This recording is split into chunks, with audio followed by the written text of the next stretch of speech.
The first time I saw strangers standing on my family's farm, they were acting like they owned it. A white HOA pickup blocked the old dirt road my grandfather had built 60 years earlier. Behind it, workers were driving orange stakes into the ground, and a woman in a navy blazer stood beside a new sign that read, "Welcome to Oak Hollow Estates Private Community Property." I stepped out of my truck and asked who gave them permission to be there. The woman turned toward me, tightened her face, and marched over with a folder in her hand. "You need to leave," she said. "This land belongs to the HOA now. I may get men." Behind her, I could see framed houses spread across my grandfather's east pasture, 47 of them. Driveways, sidewalks, drainage pipes, streetlights. A whole neighborhood built on soil my family had paid taxes on for generations. I pointed toward the oak trees on the ridge. "That's my family's farm." She gave me a cold little laugh and waved the folder in my face. "This is a legally approved subdivision. Step past this sign again, and we'll call the sheriff for trespassing." A few new homeowners came outside and stared at me like I was the problem. One board member kicked dust near my boots and said, "Should have spoken up before the land was sold." That was when I went quiet. Because the land had never been sold. Not by me, not by my father, and definitely not by my grandfather, whose original deed was still locked in my safe at home. I looked at the 47 houses, the HOA sign, and the woman threatening me on my own land. Then I said, "You better hope your paperwork is cleaner than your attitude." 6 months later, that HOA would be begging for a settlement. The developer would be under county investigation, closings would be frozen, and the woman who called me a trespasser would face a room full of furious homeowners asking why their dream neighborhood had been built on land the HOA never owned. I was not the kind of person who went looking for fights with homeowners associations or developers. I worked a regular job, paid my bills, helped my neighbors when I could, and spent my weekends taking care of the land my family had owned for generations. That farm was not just property to me. It was where my grandfather built a life through hard work, patience, and stubborn belief that land meant security. He bought it decades earlier, back when that part of the county was mostly pasture, cornfields, and old barns. He was not rich. He fixed tractors, repaired fences, saved every spare dollar, and kept every deed in a metal box with handwritten notes on old county maps. When I was a kid, the farm felt like its own world. There was a dirt road from the county highway, white oaks along the eastern ridge, an old well near the low pasture, and a wooden fence my father repaired every summer. My grandfather would point to the tree line and tell me where the boundary ran, like he was teaching me family history. "This land will only stay yours," he used to say, "if you remember where it begins and where it ends." After my parents passed, I inherited the farm. By then, developers were buying fields all around us. One year, there was open pasture. The next year, there were sidewalks, model homes, fake ponds, and banners promising luxury country living. They sent offers. I always said no, not because I hated progress, but because that land was the last real piece of my family still standing. It held my grandfather's fence posts, my father's sweat, my mother's wildflowers, and every quiet memory I still had of them. So, when Oak Hollow Estates appeared beside the farm, I tried not to assume the worst. I thought they were building on the neighboring parcel that had sold years earlier. I saw the machines, heard the trucks, and told myself they had their land and I had mine. That was how property was supposed to work. I even ignored the first HOA letter complaining that my old fence was visually inconsistent with community standards, because I thought it was a mistake. My fence was not in their community. My land was not part of their subdivision. Their rules stopped where my property line began. Or at least, that was what I believed. If you have ever dealt with an HOA, a property line dispute, or a developer who acts like paperwork is just a suggestion, you know how quickly a mistake can become a nightmare. And if this story hits close to home, tap like, share your thoughts in the comments, and stay with me. Because what they did next was not a misunderstanding. It was a land grab dressed up as a neighborhood. The real trouble started on a Saturday morning when Mr. Harlan, my old neighbor, called before sunrise. "You better get out here," he said. "They're moving dirt on your side." I drove to the farm, thinking maybe a truck had crossed the line by accident. But when I turned off the highway, my stomach dropped. The old wooden gate was gone. The private farm road sign my father had bolted to the post 20 years earlier was lying face down in the mud. Beyond it, the dirt road had been widened, scraped flat, and covered with fresh gravel. Tire tracks cut through the pasture, and a bulldozer was pushing soil near the white oaks like those trees meant nothing. Then I saw the houses. Not one foundation too close to the line, not one small mistake. An entire row of framed homes stood across my grandfather's east pasture. Some had windows, some had roofs. One driveway had already been poured toward the old farm road. Workers were laying drainage pipe near the low pasture where our well sat. I parked and walked toward the site trailer. A construction manager stepped out wearing a hard hat and mirrored sunglasses. "This is an active construction zone," he said. "This is my farm," I told him. He smiled like I had said something childish. "No, sir. This is phase 2 of Oak Hollow Estates." I asked him to stop work until we verified the property line. He told me the county had approved everything. The developer had purchased the land, and the HOA documents were already recorded. When I asked to see the paperwork, he said, "Talk to our attorney." Then Marla Vance, the HOA president, arrived in a white SUV with Oak Hollow decals on the doors. She stepped out holding a folder and accused me of harassing workers, interfering with development, and scaring future residents. I told her they were building on my family's farmland. She looked past me at the broken sign, then back at my face.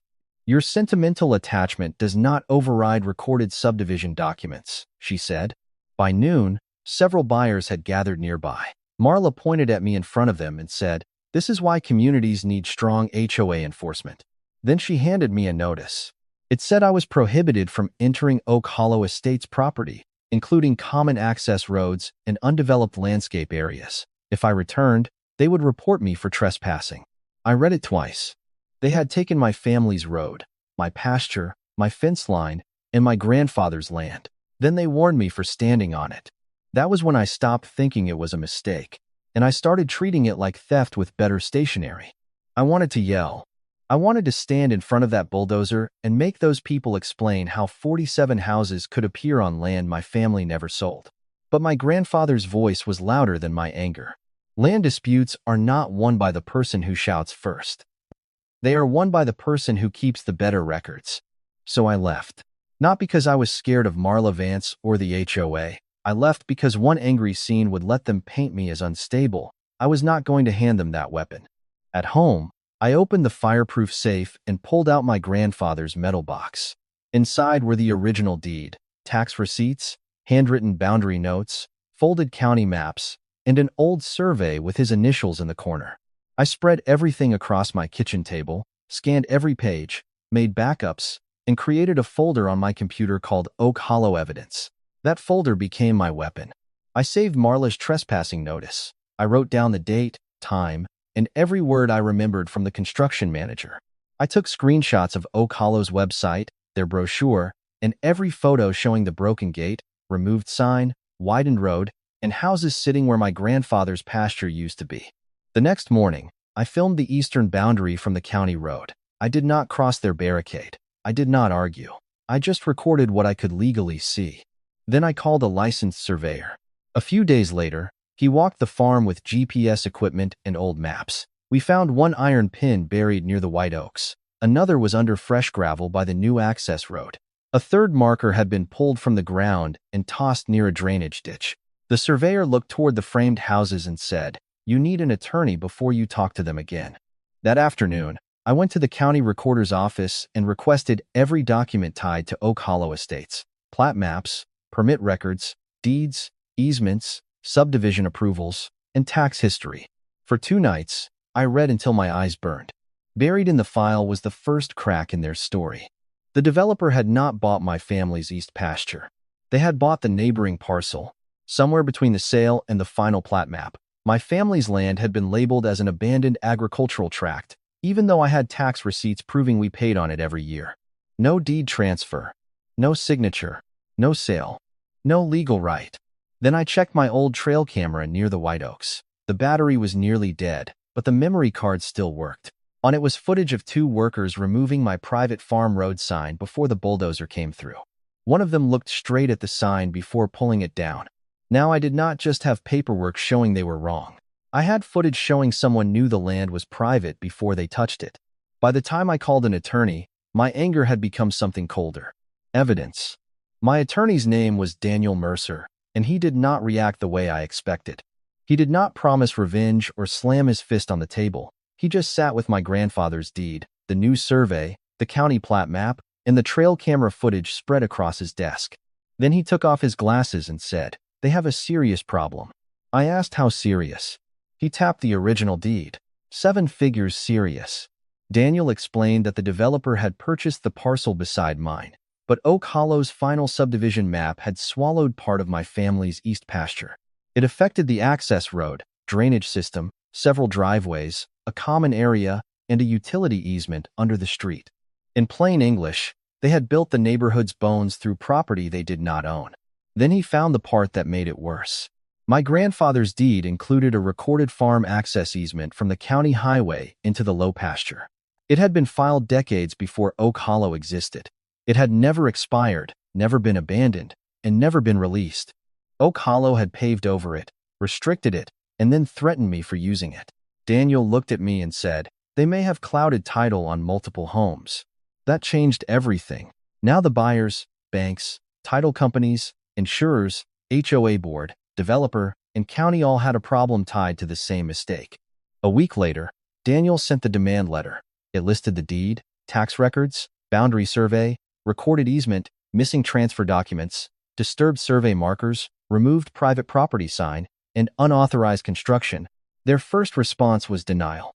Marla said I was misreading old records. The developer's attorney said the county had approved everything. Their construction manager claimed no one knowingly removed private property markers. Then they offered me $5,000 as a neighborly inconvenience payment if I signed a release. Daniel laughed. Then he sent them one still image from the trail camera. The worker's hand was on my private farm road sign. The sign was fully visible. The timestamp was clear. The bulldozer was parked behind him. After that, their tone changed. The developer stopped calling me, confused. The HOA stopped calling me, unstable. Marla stopped sending threats in bold letters. Suddenly, everyone wanted to find a practical solution, but the legal trap was already closed.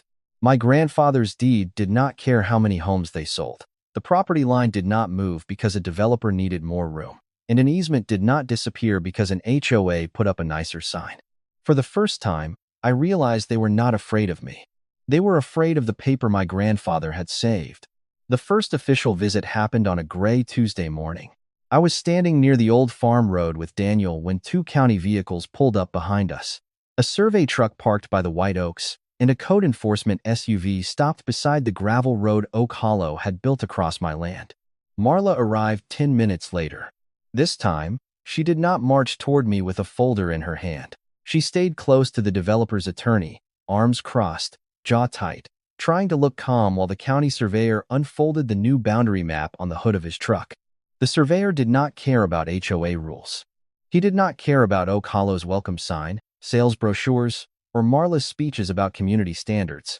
He walked the line with his equipment, checked the old iron pins, compared them to the deed description, and marked the true boundary with bright flags.